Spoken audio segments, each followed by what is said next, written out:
दरअसल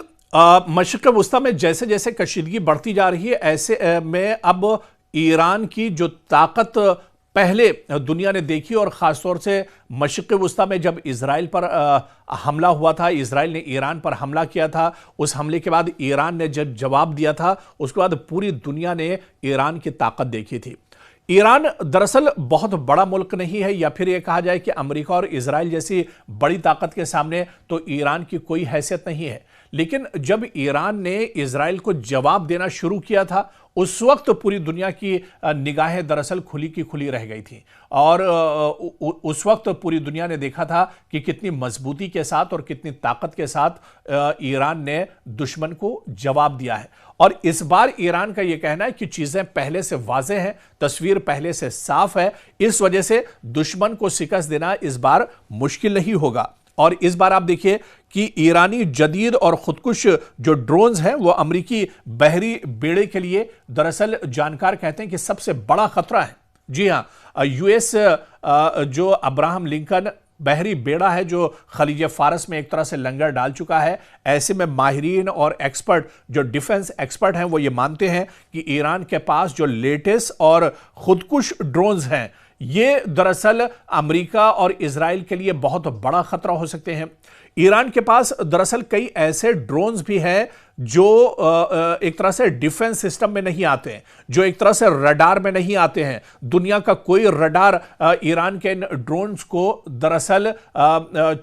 चकमा नहीं दे सकता है, या फिर उसकी जद में ये ड्रोन नहीं आते हैं। और कहा जाता है कि ये ड्रोन दरअसल रूस या चीन से ईरान को दिए गए हैं। तो ऐसे में अब ईरान काफी ज्यादा एक तरह से मजबूत हुआ है और जो जानकार बताते हैं और खुद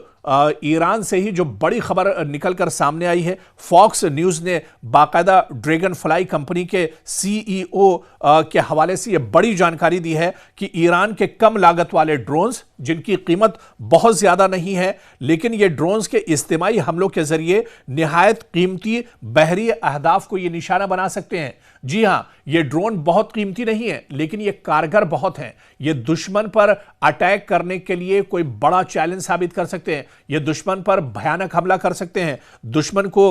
ये दूर से ही एक तरह से टारगेट पर ले सकते हैं और निशाना बना सकते हैं। और ऐसे में अमरीकी तैयारा बरदार बहरी बेड़े यूएसएस अब्राहम लिंकन के लिए ये दरअसल एक संगीन खतरा है, संगीन मसला दरअसल बना हुआ है, क्योंकि ये जो ड्रोन है ये काफी ज्यादा खतरनाक माने जाते हैं और यही ड्रोन दरअसल इजराइल के लिए काफी खतरनाक साबित हुए थे। हालांकि ईरान ने बाद में यह भी माना था कि उसके जो ड्रोन है उनका इस्तेमाल तो इजराइल के खिलाफ हमले में हुआ ही था, लेकिन अपनी हाइपरसोनिक मिसाइल का भी इजराइल ने टेस्ट किया था। इजराइल ने अपनी हाइपरसोनिक मिसाइल से भी ईरान ने इजराइल पर हमला किया था। तो ऐसे में ईरान पहले से ज्यादा मजबूत है और लेटेस्ट जो हथियार है वो भी ईरान के पास मौजूद है। दरअसल अमेरिका और इजराइल तो इस मुगालते में थे कि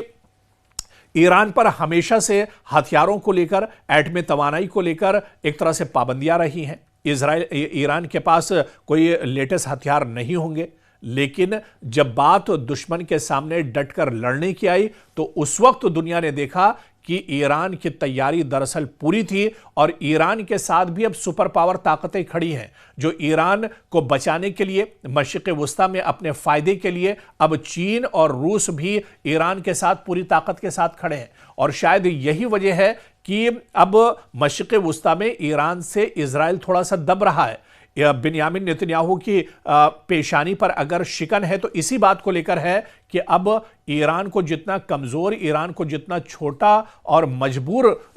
ये ताकतें समझ रही थी, दरअसल ईरान इतना मजबूर नहीं है, बल्कि ईरान अब मजबूर नहीं मजबूत है और ईरान अब कमजोर नहीं बल्कि ताकतवर है। और ईरान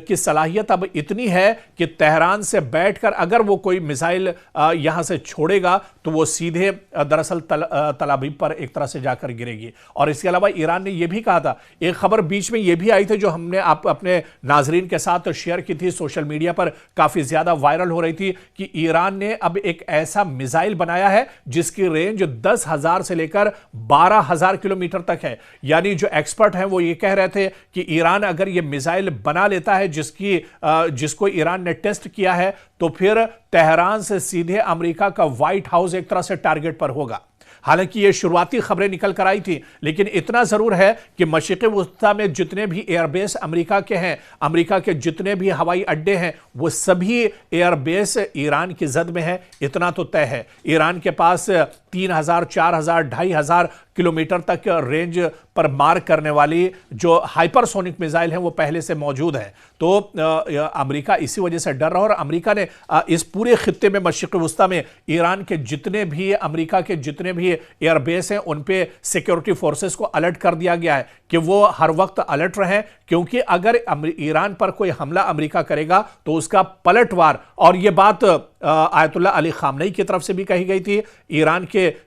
जो आर्मी चीफ है उनकी तरफ से भी कही गई थी कि अगर अमेरिका ईरान पर हमला करता है तो फिर मशरिक़ वस्ता में ही अमेरिका को एक तरह से दफन कर दिया जाएगा, और अमेरिका के 10,000 से ज्यादा जो सिक्योरिटी फोर्सेस हैं उनकी जान पर एक तरह से बन आएगी। तो अब ईरान एक मजबूती में है, मजबूत पोजीशन में है। अब देखना यह होगा कि यह हालात कहां पर जाते हैं, कहां पर यह हालात थमते हैं। सिर्फ अमेरिका की गीदड़ भभकी है या फिर आगे चलकर कोई बड़ा एक्शन इस पूरे मामले में होता है, यह देखना भी अहम होगा।